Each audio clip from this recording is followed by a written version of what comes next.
Amém. Feche seus olhos e oremos. Senhor, nosso Deus e Pai, nós te louvamos, nós te exaltamos pela tua presença. Agora, Senhor, fala o coração da tua igreja.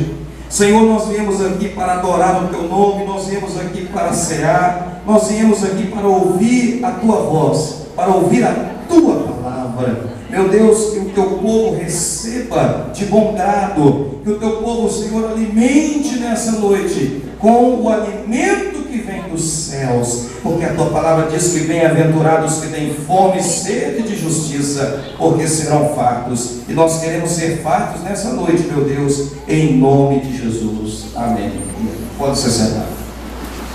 Eu quero que você preste muita atenção, não fique andando, não fique movimentando, evite ao máximo se levantar, para não distrair, para não tirar a atenção dos irmãos.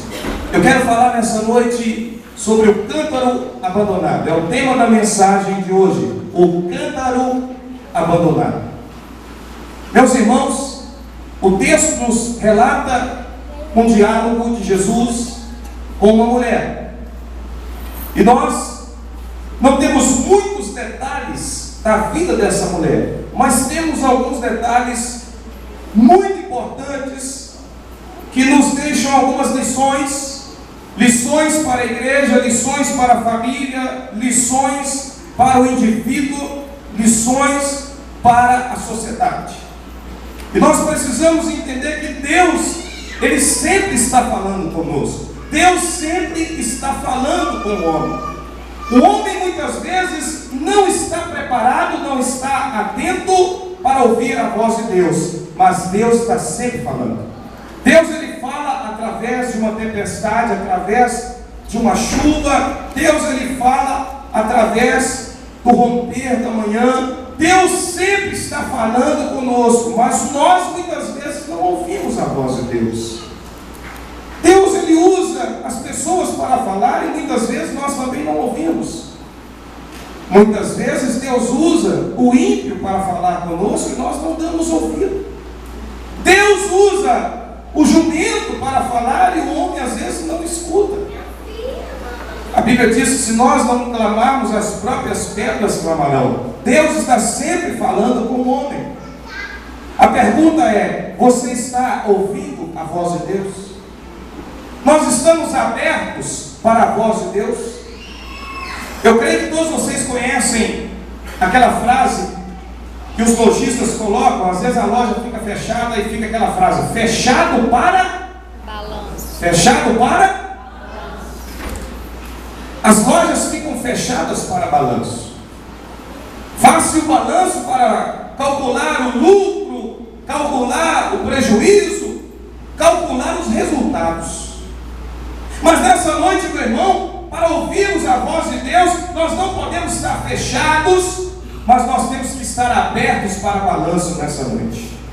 Temos que estar abertos, porque Deus, Ele vai tratar conosco. Deus, Ele vai falar conosco nessa noite. Deus vai falar com você.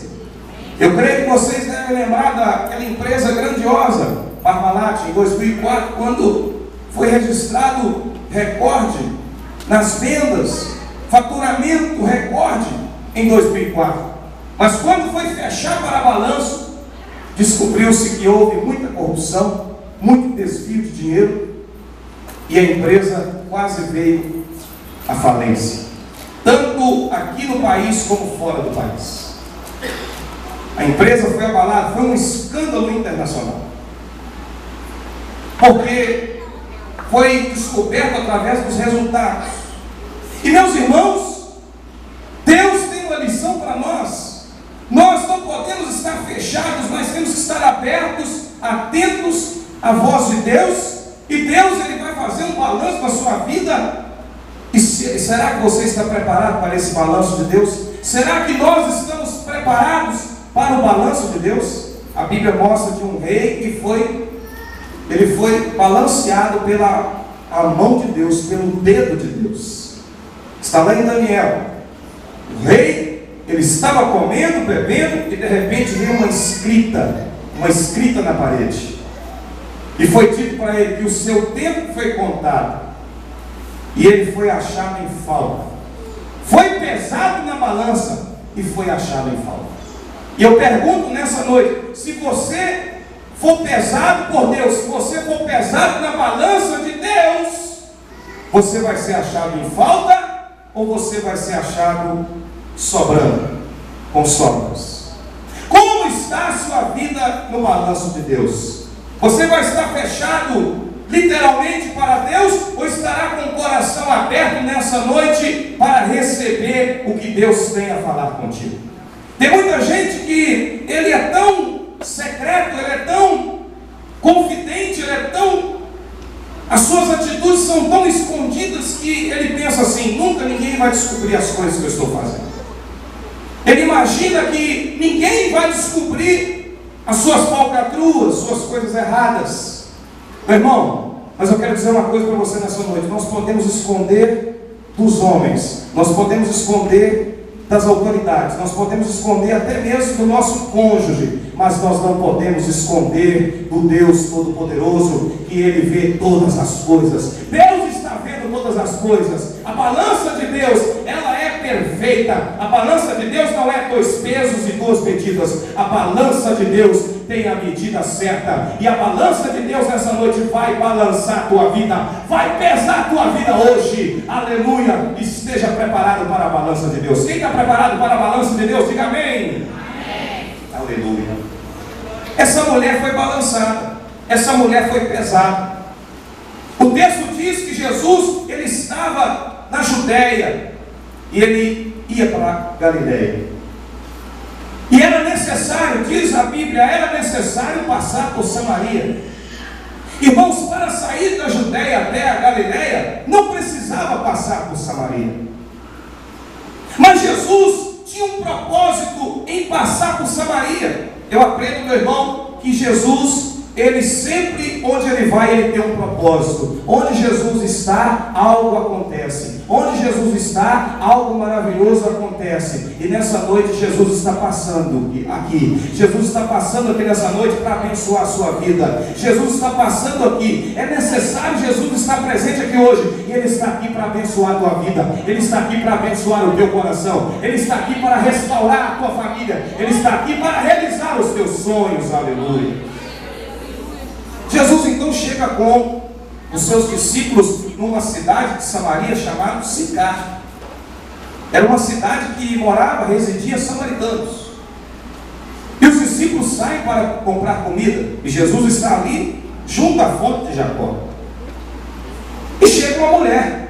A Bíblia não fala o nome dessa mulher.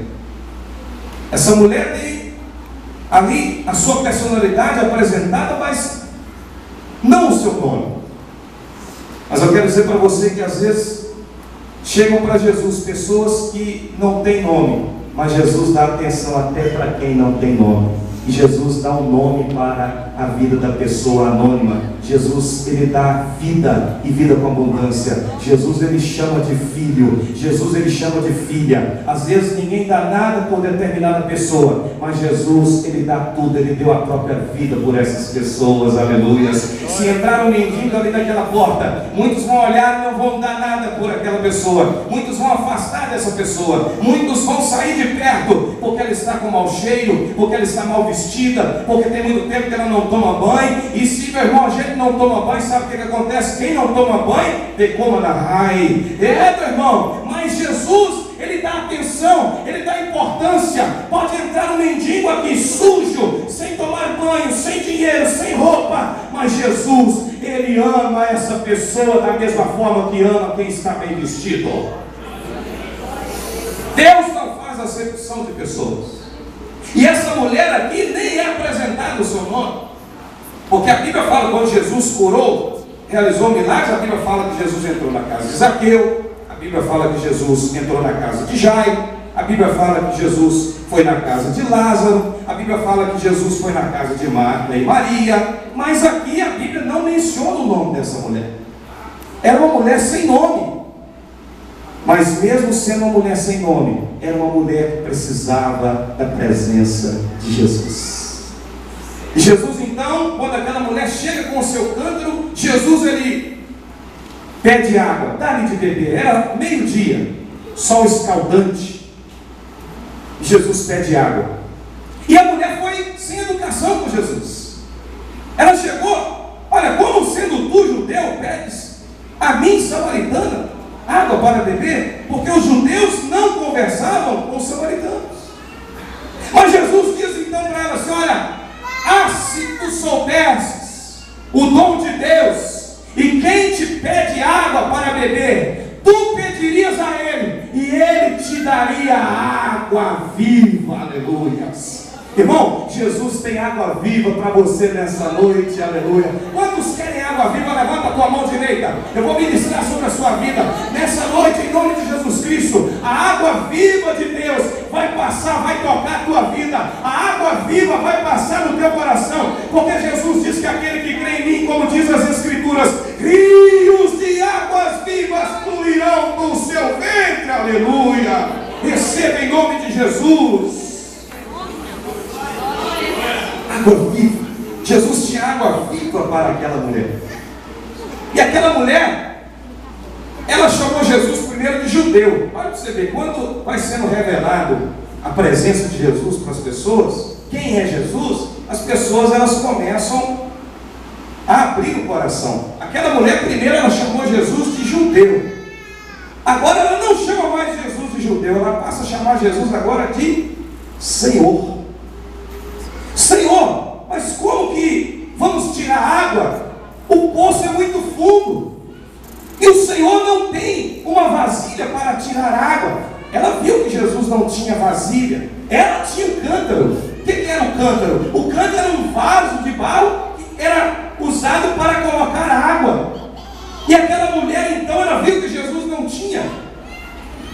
E quando Jesus então ouve essa mulher falar onde que ele iria tirar água, Jesus então fala assim: olha, vai lá e chama o teu marido. E ela falou assim: mas eu não tenho marido. E Jesus disse para ela: disseste bem, porque o que você tem não é o teu marido. Você teve 5 maridos e agora você não tem nenhum. Irmãos, aquela mulher, ela estava com sérios problemas familiares. Aquela mulher estava com sérios problemas na sua vida sentimental. Aquela mulher, ela estava vivendo uma infelicidade no seu coração. Aquela mulher talvez era do tipo daquelas que dizem assim: olha, homem é tudo igual, homem não presta. Todo homem é tudo igual, é tudo igual. Eu estou cansado desses homens. Já tive 5 maridos, agora esse aqui que eu estou com ele está me fazendo muita raiva. Aquela mulher, ela estava frustrada. Porque você imagina uma pessoa que procura 5 maridos, ela está buscando o quê? Está buscando felicidade. Ela está buscando ser feliz. E o problema é que quem está buscando felicidade em tantos casamentos assim, ela sempre vai achar que ela é a tadinha, ela é a coitadinha, ela é inocente. Irmão, você pode ver, a pessoa que procura muito casamento, que já casou mais de 2, 3, 4 vezes, é uma pessoa que sempre ela é o bonzinho da história. Sempre ela é o coitadinho. Tadinho de mim. Coitadinho de mim. Eu sou a parte inocente. E fulano é que é culpado. Sempre está jogando a culpa nos outros. Sempre está transferindo a culpa nos outros. Teve um homem que estava querendo separar da mulher. E a mulher então falou assim: olha, esse homem está querendo separar de mim porque eu não arrumo a casa, porque eu não faço nada dentro de casa. Mas eu não arrumo casa, eu não faço nada dentro de casa, porque o culpado é o diabo. E o diabo foi e falou assim: olha, eu estou admirado com tanta mentira, com tanta preguiça dessa mulher. Porque, irmãos, as pessoas têm a mania de transferir responsabilidade. Elas querem justificar o seu erro. Olha, o culpado é o diabo, o culpado é o marido, o culpado é o filho, o culpado é o genro. Nós não podemos ficar transferindo responsabilidade. Se nós erramos, temos que admitir o nosso erro. Eu errei, eu pequei. Como aquele filho, o filho pródigo, disse assim: olha, pai, pequei contra ti e contra Deus, não sou digno de ser chamado meu filho.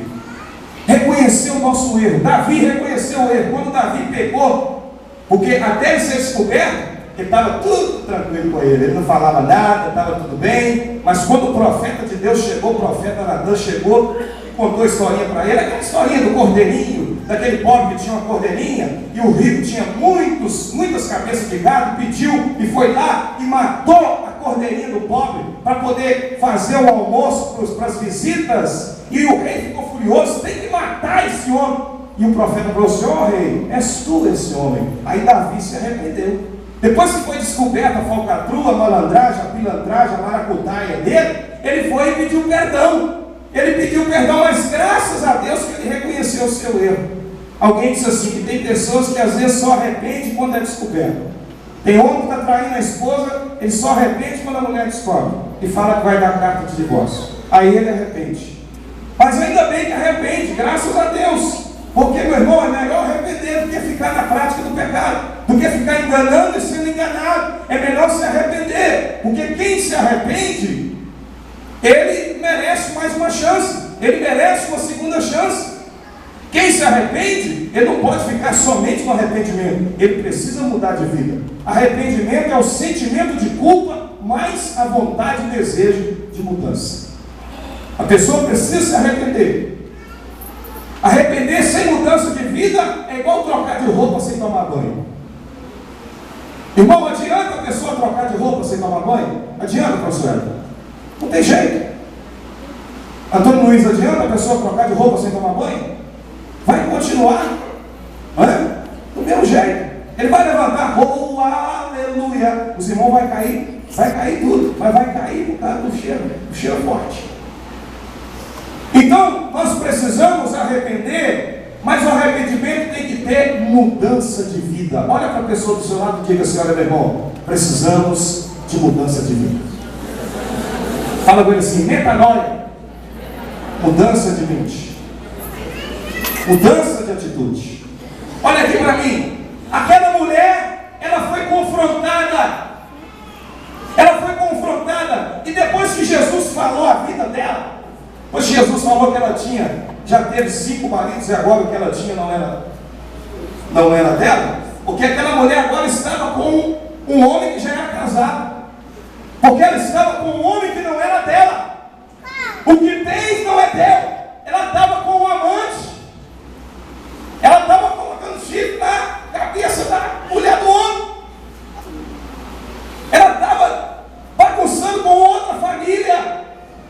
E Jesus começa a confrontar. E então essa mulher, ela já não chama mais Jesus de Senhor. Primeiro, olha você ver o processo. Primeiro, ela chamou Jesus de judeu. Depois ela chamou Jesus de Senhor. E agora, ela chama Jesus de profeta. Vejo que tu és profeta. Olha a revelação de Deus. Meu irmão, quando a revelação de Deus ela vem sobre a sua vida, você vai adquirindo intimidade com Deus, e você começa a dizer mais palavras para Deus, você começa a conhecer mais a Deus, você passa de servo, você passa a ser filho, de filho você passa a ser amigo, de amigo você passa a ser herdeiro de Deus, e co-herdeiro em Jesus Cristo, aleluia. Pode aplaudir o nome do Senhor, aleluia. Glória a Deus, a revelação de Deus traz comunhão, a revelação de Deus traz intimidade, a revelação de Deus traz, meu irmão, contato direto com o Pai. Hoje nós temos contato direto com o Pai, hoje temos livre acesso, o véu do templo se rasgou de alto a baixo, hoje o santo lugar visita o átrio, hoje o átrio visita o santo lugar, aleluia, louvado seja o nome do Senhor. Aquela mulher começou a dizer: agora vejo que tu és profeta. E Jesus então fala para ela qual era o lugar para que ela deveria adorar.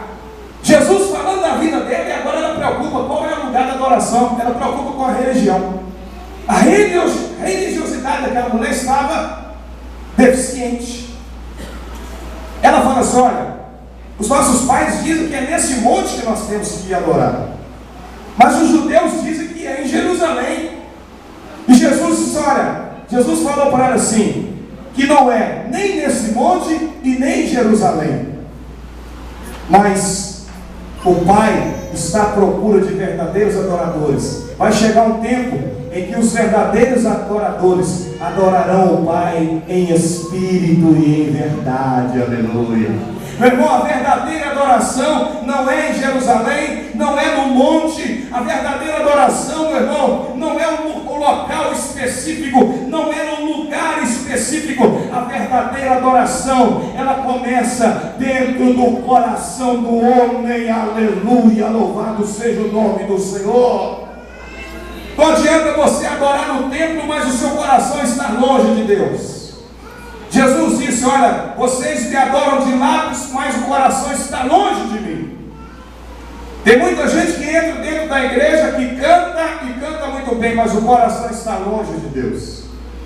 O verdadeiro adorador, ele adora de todo o seu coração. Ele adora a Deus no trabalho, na escola. Ele adora a Deus na rua. Ele adora a Deus no semáforo. Ele adora a Deus onde quer que ele estiver. Ele adora a Deus, ele é crente. Ele é adorador onde quer que ele estiver. Ele é adorador, meu irmão, no trabalho, quando o patrão, o superior, o supervisor, o encarregado está enchendo a paciência dele, mas ele é adorador. Quando ele está na escola e o professor ali por picardia sabe que ele é crente, sabe que ele é evangélico, e o professor começa a zombar da sua fé, mas ele continua sendo adorador. O verdadeiro adorador, ele é adorador no trabalho, quando estão ali os colegas zombando e abusando da sua fé, mas ele continua sendo um verdadeiro adorador. O verdadeiro adorador, ele é adorador dentro de casa, quando ele está ali com a sua esposa, com os seus filhos, quando ele realmente, ele apresenta o que ele de fato ele é. O verdadeiro adorador, ele adora a Deus na igreja, mas ele adora a Deus em casa. Ele adora a Deus no trabalho, mas ele adora a Deus na rua. O verdadeiro adorador,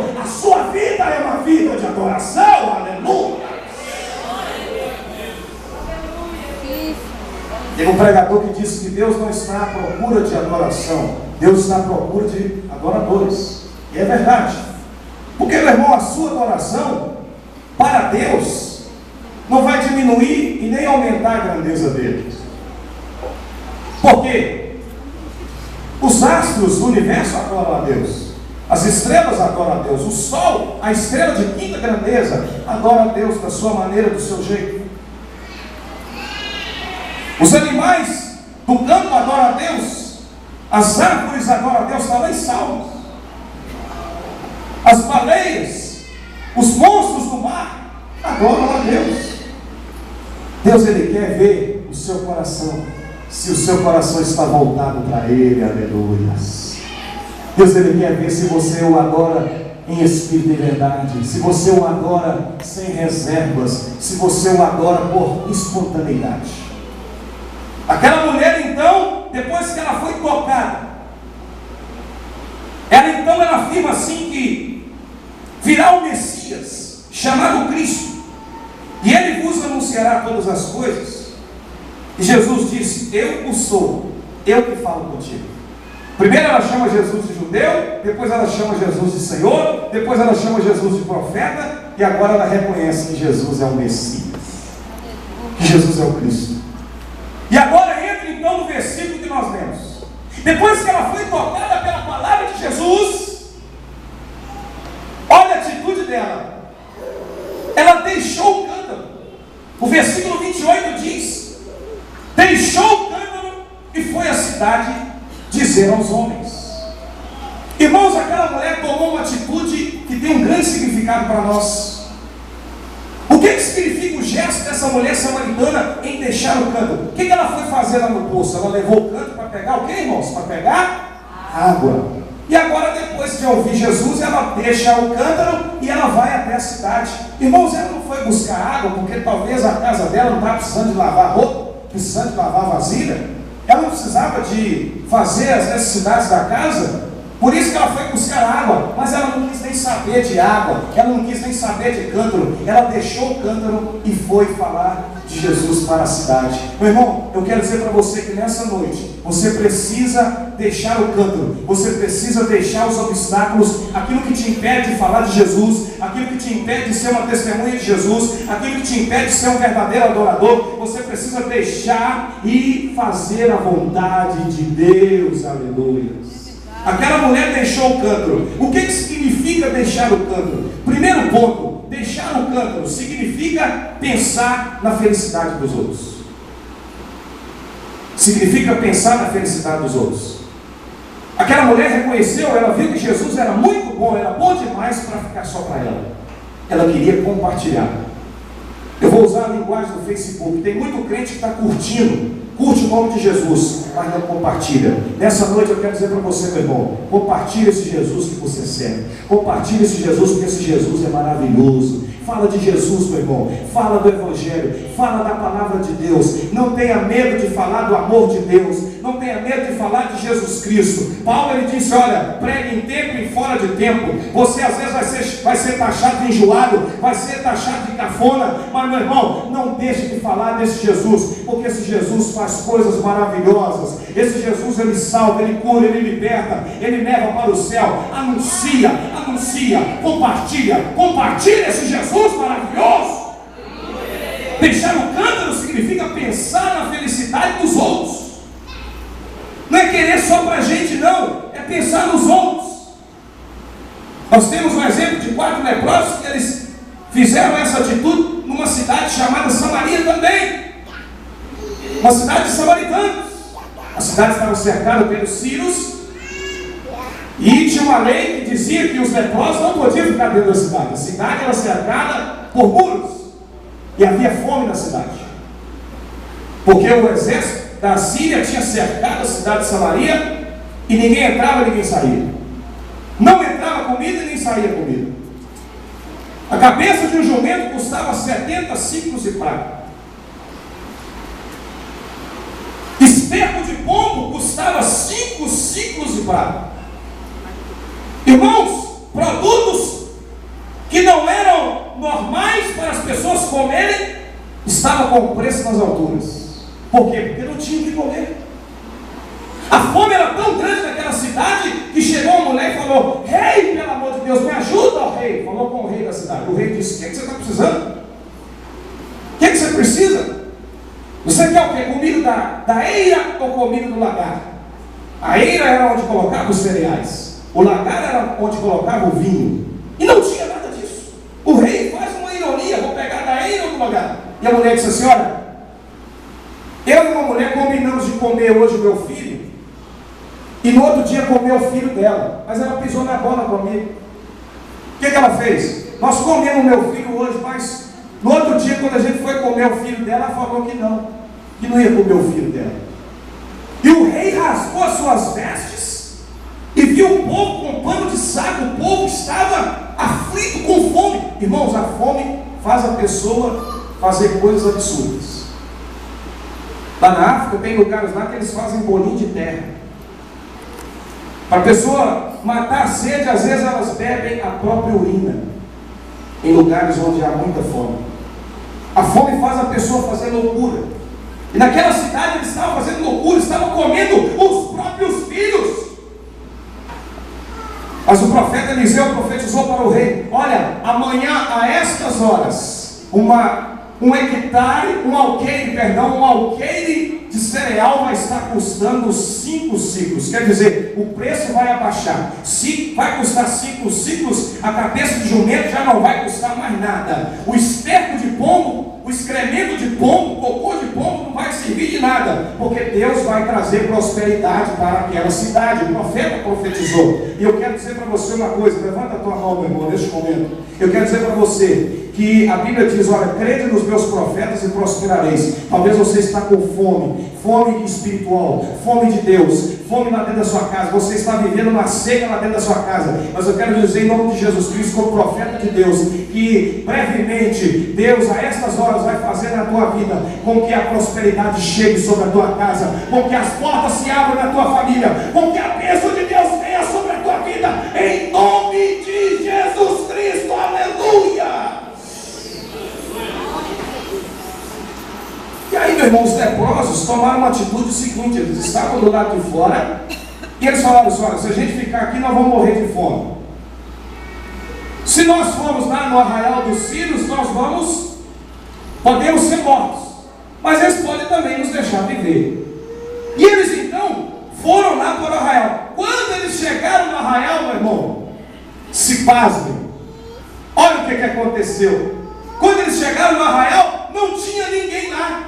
Não tinha exército nenhum lá. Sabe por quê? Porque Deus fez o exército sírio escutar o ruído, e tinham ido com um grande exército, e eles ficaram com medo e eles fugiram. Só que que tem um detalhe: eles fugiram e deixou a comida toda no arraial. E aí, meu irmão, aí os leprosos nadaram de braçada. Eles comeram, colocou no bolso, igual aquelas pessoas que vai na festa e depois coloca no bolso e volta para casa. Eles colocaram e eles encheram o bolso, porque tinha fartura, tinha prosperidade, aleluia. Eles foram na festa, naquela festa de casamento estava sobrando docinho, chocolate, sobrando salgadinho, aquela cantina mineira, e eles encheram o bolso, aleluia. Só que eles falaram assim: olha, peraí, esse negócio aqui está bom demais, o negócio aqui está bom demais, mas nós não podemos ficar calados, nós temos que ir lá e avisar a cidade.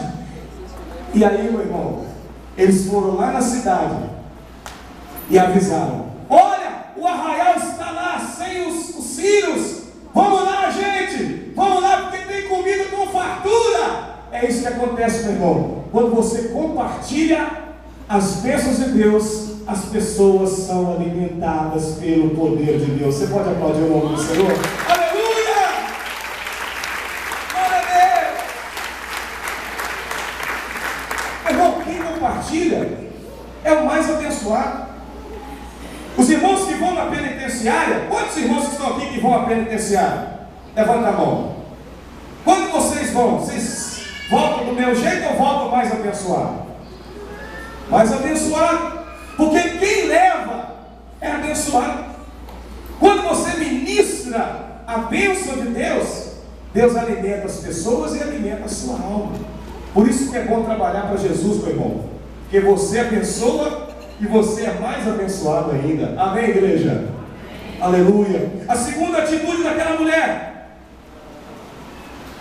nos demonstra que deixar o cântaro significa vencer os obstáculos à evangelização. Há muitos obstáculos. Qual é o seu obstáculo nessa noite? Será que o cântaro que você tem que deixar é a sua agenda que está superlotada? Olha, pastor, eu não posso ir na escola dominical porque eu trabalho de segunda a sexta e no sábado eu tenho que resolver as minhas questões particulares e no domingo eu não posso ir na escola dominical, eu não tenho tempo, pastor. A minha vida é muito corrida. Você precisa deixar esse cântaro, o cântaro da agenda superlotada. A agenda de muitas pessoas já não tem espaço para Deus. Quando você vai colocar um compromisso de Deus na sua agenda, aparece assim: armazenamento insuficiente, porque você não quer dar espaço para Deus. Você tem tempo para a festa de 15 anos, você tem tempo para o jogo de futebol, você tem tempo para o seu trabalho, você tem tempo para a sua faculdade, você tem tempo para tudo nesse mundo, menos para Deus. É por isso que você não está fazendo o que Deus mandou você fazer. É por isso que o cântaro está com você, esse obstáculo, ele caminha com você, ele é arrastado junto com você. Porque você não dedica mais tempo para Deus. Você não separa o seu tempo para Deus. Você não tem tempo para ir no VIP, você não tem tempo para ir na união feminina, você não tem tempo para ir no sábado com os jovens, você não tem tempo para ir na oração, você não tem tempo para orar pela manhã, você não tem tempo para a escola dominical e você também não tem tempo para o culto à noite. Porque quando dá 9 horas você começa a fazer exercício com a mão assim, ó. Academia religiosa. Nossa, 9 horas já. E a ceia ainda não foi servida, meu Deus, 8h40. Eu tenho que ver o Fantástico. Fantástico, meu irmão, é você estar na presença do Senhor. Fantástico mesmo, meu filho, é você glorificar a Deus, é você dançar na chuva, aleluia.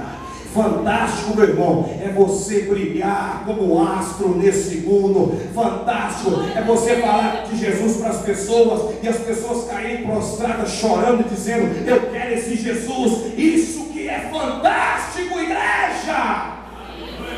Aleluia. Fantástico, meu irmão, é você ter comunhão com o Pai, é ter intimidade com o Pai. Fantástico é você abrir a Bíblia e Deus falar com você. Fantástico é você abrir o coração para Deus. Isso que é bom, isso que é fantástico. Mas a sua agenda está muito locada.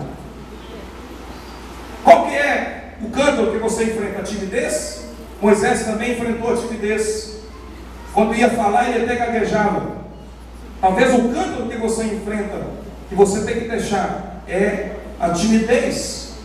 Mas você pode vencer a timidez. Pode vencer a timidez com a força que vem de Deus. Pode vencer a timidez com a bênção que vem de Deus. Aleluia. Terceiro significado de deixar o cântaro. Terceiro e último. Deixar o cântaro significa, a atitude daquela mulher de deixar o cântaro significa fazer do reino de Deus a prioridade na sua vida. Nós precisamos de homens e mulheres nesse Brasil que priorizem o reino de Deus em primeiro lugar. Nós precisamos de pessoas que priorizam as coisas de Deus sem interesses escusos, sem interesses, sem segundos interesses, sem interesses escondidos, ocultos. Precisamos priorizar o reino de Deus como meta na nossa vida, não com interesse, irmãos, por trás, porque tem muita gente que levanta grandes feitos, faz grandes trabalhos, mas por trás tem outros interesses, interesses de ganância. Tem muita gente que está fazendo a obra de Deus por causa de dinheiro. Tem muita gente que está fazendo a obra de Deus, meu irmão, para se promover politicamente. Tem muita gente que está fazendo a obra de Deus para se promover diante das pessoas. Mas nós precisamos priorizar o reino de Deus. Paulo disse: eu não tenho a minha vida por preciosa. O meu viver é Cristo e o meu morrer é lucro. Paulo, ele disse assim: olha, que toda a guarda pretoriana, ela foi abençoada através do seu ministério. Paulo, quando ele estava na prisão, ele não orou, ele não pediu à igreja de Éfeso para orar para que ele saísse da prisão, mas ele orou para que as pessoas, elas intercedessem por ele, para que ele continuasse pregando o evangelho dentro da prisão, para que ele continuasse pregando com ousadia a palavra de Deus, porque Paulo priorizou o reino de Deus. Quantos estão dispostos a priorizar o reino de Deus? Amém? Aleluia! Priorizar o reino de Deus. Precisamos de pessoas que priorizem o reino de Deus. Eu já contei várias vezes aqui uma história de um menino que não tinha tempo para Deus. Ele não tinha tempo para ir à igreja. Ele falou: pastor, eu não tenho tempo, eu estou estudando, estou trabalhando, e o único descanso que eu tenho é no domingo, então não dá para ir na igreja no domingo. E ele, resultado, só ia na igreja no dia de festa. Mas teve um dia que o pastor ficou sabendo que ele tinha arrumado uma namorada que morava em outra cidade. E ele tinha tempo para visitar a namorada, ele tinha tempo para estudar, ele tinha tempo para trabalhar, ele tinha tempo de estudar nos finais de semana, e ainda assim ele arrumava tempo para visitar a namorada e ficar o dia todo com a namorada. Sabe por quê, meu irmão? Que ele tinha tempo para a namorada? Por causa do amor. E quando nós amamos, nós fazemos o que for possível, e talvez até, vou dizer o impossível, mas quase o impossível, para conseguir aquilo que nós queremos. Porque a motivação daquele rapaz era o amor que ele tinha pela namorada. Eu te pergunto, meu irmão, você ama Deus? Você ama a obra de Deus? Você ama o Senhor? Será que o amor de Deus está dentro do seu coração? Para se priorizar o reino de Deus, é necessário ter amor pelo seu reino e pela sua obra. Amor pela obra de Deus. Tem muita gente que trabalha para Deus, mas não ama. O irmão do filho pródigo trabalhava com burro, mas ele não amava a Deus, ele não amava o seu pai. Ele era como Jonas, que pregou por obrigação e não por amor. Ele fazia a obra de Deus por obrigação. O irmão do filho pródigo, ele trabalhava para o seu pai, mas ele não amava o seu pai. Mas nessa noite, fica para você essa pergunta: você ama a Deus? Se você ama, você então prioriza o reino de Deus. E para fechar essa mensagem, algo que aconteceu na vida daquela mulher, um fato que aconteceu, foi que Jesus renovou os sonhos daquela mulher. Aquela mulher estava frustrada, sentindo-se uma derrotada, mas quando ela ouviu falar de Jesus, ela se levantou e foi em busca dos seus sonhos. Ela foi anunciar que um homem tinha dito tudo o que ela tinha feito, e que tinha um homem que era o Messias, e que ela tinha encontrado com o Messias. Quando nós encontramos com o Messias, quando nós encontramos com Jesus, os nossos sonhos são realizados. E Deus quer realizar os seus sonhos nessa noite. Deus quer fazer na sua vida, meu irmão, algo grandioso. Deus quer fazer algo tremendo na sua vida. Deus quer fazer algo na sua vida que as pessoas vão olhar e vão dizer assim: como é que aquela pessoa conseguiu isso? Como é que aquela pessoa conseguiu? Como é que ele fez isso? As pessoas não vão conseguir explicar racionalmente como que você conseguiu. E você também não tem que dar satisfação para ninguém como você conseguiu. Somente agradecer, porque foi Deus quem te deu tudo isso. Aleluia! Se coloque de pé em nome de Jesus.